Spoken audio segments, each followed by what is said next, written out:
وہ لوگ ہیں جو ہمیں کہہ رہے ہیں کہ ہم اپنی فوج کے خلاف ہیں. فوج بھی میری، ملک بھی میرا.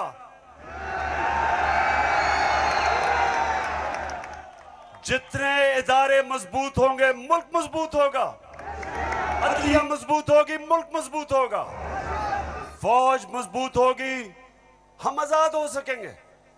ہم اپنی آزادی، ہم کسی کے سامنے جھکیں گے نہیں. کوئی ملک ہمیں فتح نہیں کرے گا جس طرح ساری مسلمان دنیا میں آج عذاب آیا ہوا ہے.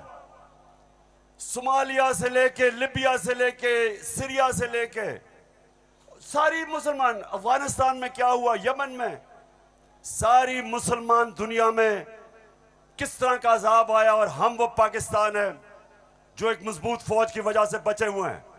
تو نون لیگ والے یہ سمجھ جاؤ کہ ہم وہ لوگ ہیں جو اس ملک کے ادارے مضبوط کریں گے.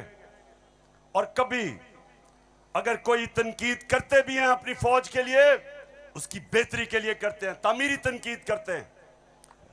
اب وہ چلاؤ.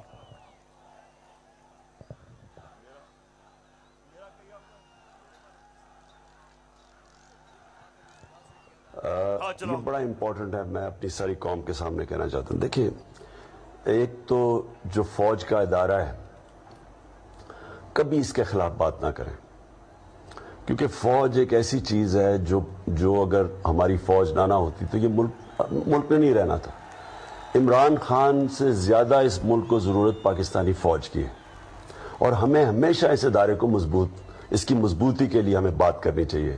اور ہمارے جو دشمن ہیں وہ مسلسل اس کو اٹیک کرتے ہیں، بلکہ یہ دونوں جو prime minister, ex prime minister اور پریزیڈنٹ، وہ زرداری اور نواز شریف، ان دونوں نے اپنی فوج کو انڈرمائن کرنے کی کوشش کی ہے. یہ جب گورنمنٹ میں بھی تھے انہوں نے انڈرمائن کیا اس کو.